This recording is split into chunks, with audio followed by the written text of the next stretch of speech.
I grew up with my identical twin, who was an incredibly loving brother. Now, one thing about being a twin is it makes you an expert at spotting favoritism. If his cookie was even slightly bigger than my cookie, I had questions. And clearly, I wasn't starving. When I became a psychologist, I began to notice favoritism of a different kind. And that is how much more we value the body than we do the mind. I spent 9 years at university earning my doctorate in psychology, and I can't tell you how many people look at my business card and say, "Oh, a psychologist, so not a real doctor." As if it should say that on my card.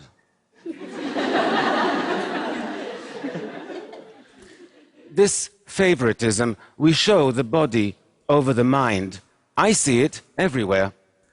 I recently was at a friend's house and their 5-year-old was getting ready for bed. He was standing on a stool by the sink, brushing his teeth, when he slipped and scratched his leg on the stool when he fell.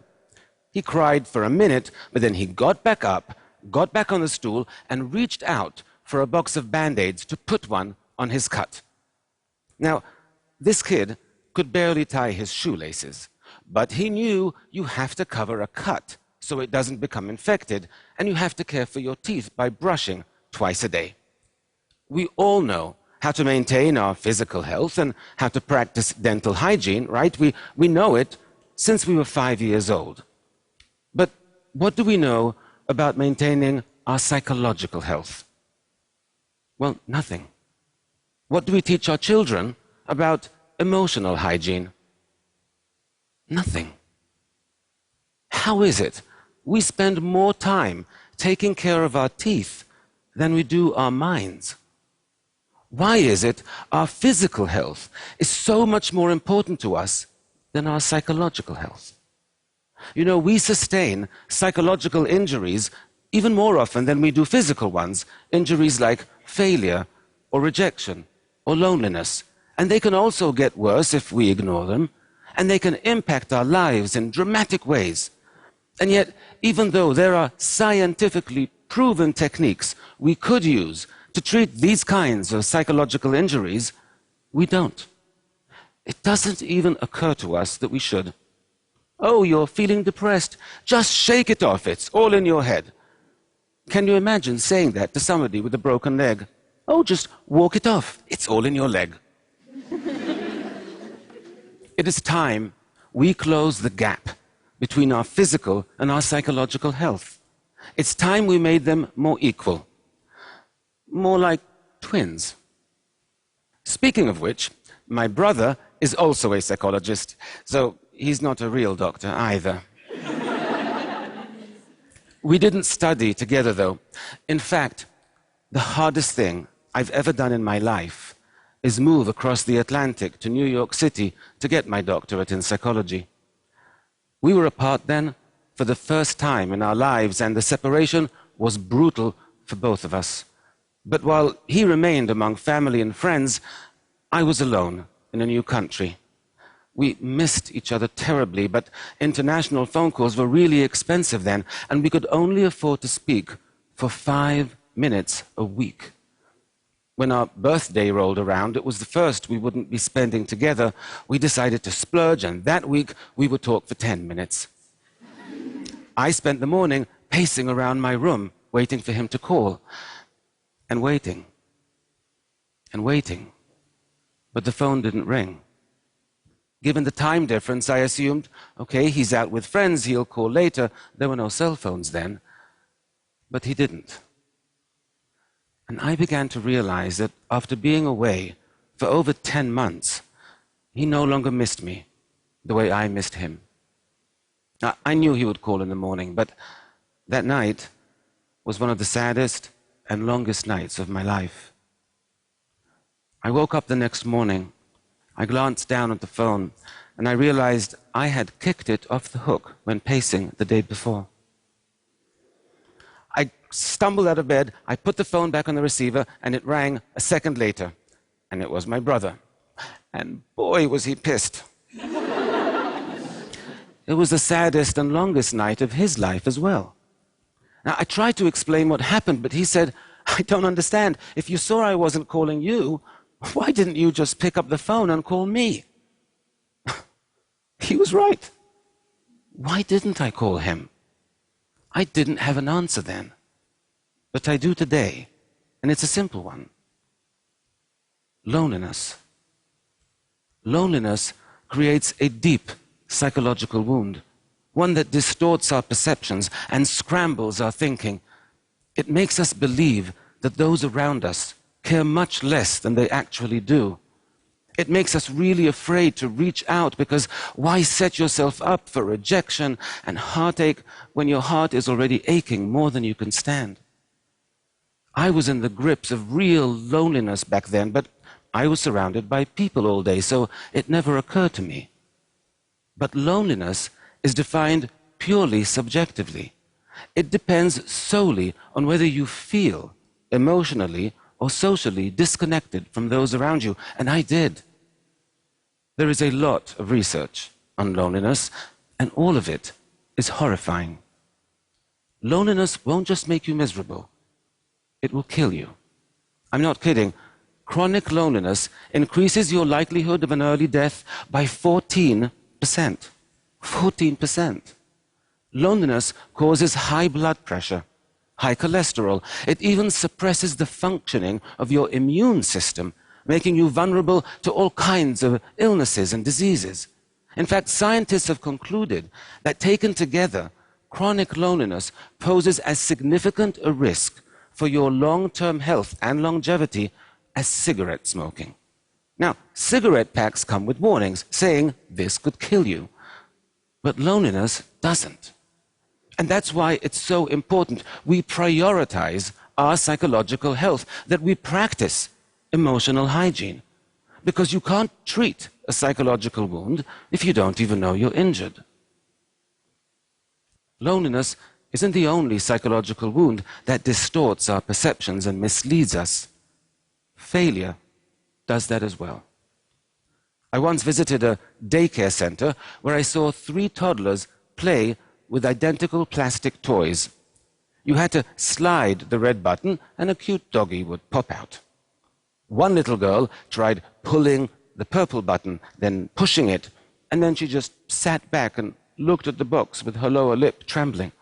The little boy next to her watched this happen, then turned to his box and burst into tears without even touching it. Meanwhile, another little girl tried everything she could think of until she slid the red button, the cute doggy popped out, and she squealed with delight. So, 3 toddlers with identical plastic toys, but with very different reactions to failure. The first 2 toddlers were perfectly capable of sliding a red button. The only thing that prevented them from succeeding was their mind tricked them into believing they could not. Now, adults get tricked this way as well all the time. In fact, we all have a default set of feelings and beliefs that gets triggered whenever we encounter frustrations and setbacks. Are you aware of how your mind reacts to failure? You need to be. Because if your mind tries to convince you you're incapable of something and you believe it, then like those 2 toddlers, you'll begin to feel helpless and you'll stop trying too soon, or you won't even try at all. And then you'll be even more convinced you can't succeed. You see, that's why so many people function below their actual potential. Because somewhere along the way, sometimes a single failure convinced them that they couldn't succeed, and they believed it. Once we become convinced of something, it's very difficult to change our mind. I learned that lesson the hard way when I was a teenager with my brother. We were driving with friends down a dark road at night when a police car stopped us. There had been a robbery in the area and they were looking for suspects.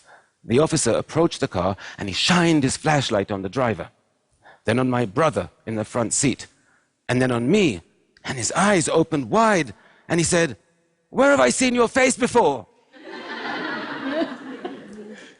And I said, "In the front seat." But that made no sense to him whatsoever, so now he thought I was on drugs. So he drags me out of the car, he searches me, he marches me over to the police car, and only when he verified I don't have a police record could I show him I had a twin in the front seat. But even as we were driving away, you could see by the look on his face, he was convinced that I was getting away with something.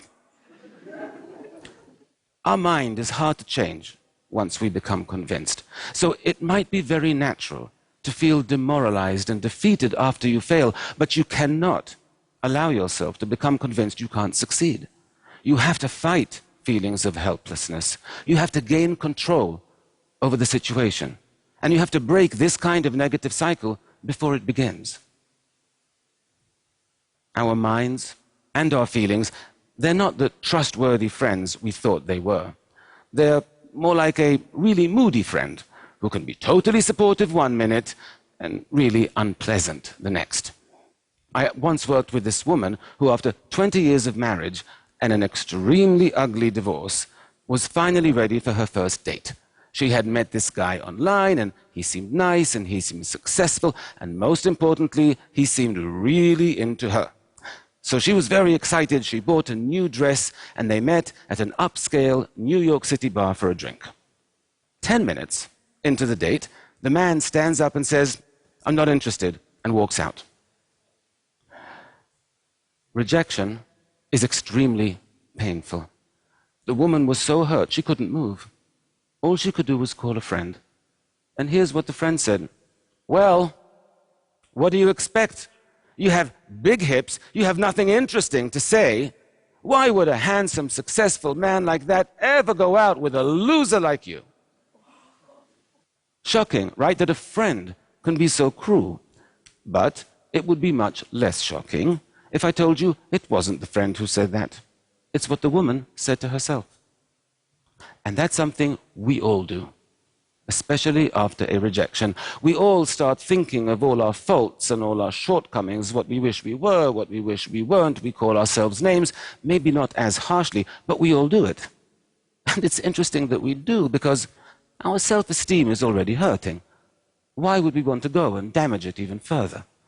Right? We wouldn't make a physical injury worse on purpose. You wouldn't get a cut on your arm and decide, "Oh, I know, I'm going to take a knife and see how much deeper I can make it." But we do that with psychological injuries all the time. Why? Because of poor emotional hygiene. Because we don't prioritize our psychological health. We know from dozens of studies that when your self-esteem is lower, you are more vulnerable to stress and to anxiety, that failures and rejections hurt more, and it takes longer to recover from them. So when you get rejected, the first thing you should be doing is to revive your self-esteem, not join Fight Club and beat it into a pulp. When you're in emotional pain, treat yourself with the same compassion you would expect from a truly good friend.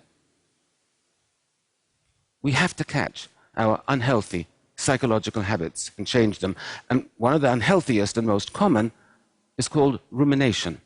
To ruminate means to chew over. It's when your boss yells at you, or your professor makes you feel stupid in class, or you have a big fight with a friend, and you just can't stop replaying the scene in your head for days, sometimes for weeks on end. Now, ruminating about upsetting events in this way can easily become a habit, and it's a very costly one. Because by spending so much time focused on upsetting and negative thoughts, you are actually putting yourself at significant risk for developing clinical depression, alcoholism, eating disorders, and even cardiovascular disease. The problem is, the urge to ruminate can feel really strong and really important, so it's a difficult habit to stop. I know this for a fact, because a little over a year ago, I developed the habit myself. You see, my twin brother was diagnosed with stage 3 non-Hodgkin's lymphoma. His cancer was extremely aggressive. He had visible tumors all over his body. And he had to start a harsh course of chemotherapy. And I couldn't stop thinking about what he was going through. I couldn't stop thinking about how much he was suffering. Even though he never complained, not once. He had this incredibly positive attitude. His psychological health was amazing. I was physically healthy. But psychologically, I was a mess. But I knew what to do. Studies tell us that even a 2-minute distraction is sufficient to break the urge to ruminate in that moment. And so each time I had a worrying, upsetting, negative thought, I forced myself to concentrate on something else until the urge passed.